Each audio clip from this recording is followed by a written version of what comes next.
Где деньги, которые мы работаем, наша работа не остановилась. Мы как пандемия была, мы и работали.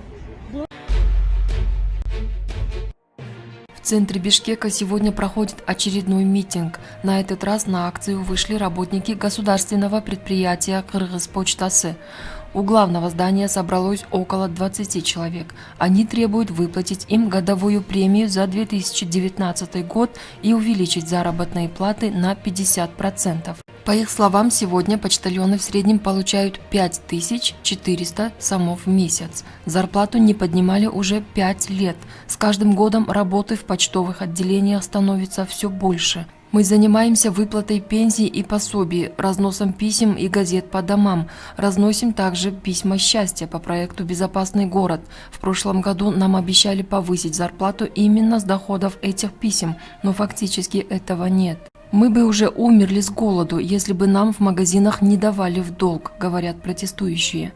В случае невыполнения требований митингующие намерены обратиться к президенту и просить ликвидировать госпредприятие «Кыргызпочтасы». Поднять зарплату, ежемесячную премию дали. У нас каждый месяц ежемесячная премия была. Вот после вирусов убрали. Типа нет плана, нет денег. Где деньги, которые мы работаем, наша работа не остановилась. Мы как пандемия была, мы и работали. Была та же работа, есть и та же работа. Вот начальство говорят, что надо сокращать. Кого сокращать, если у нас и так текучка кадров? Мы, когда получается у нас 12 сортировщиков ночных, одна уходит в отпуск, в середине, может, кто-нибудь уйдет на больничный.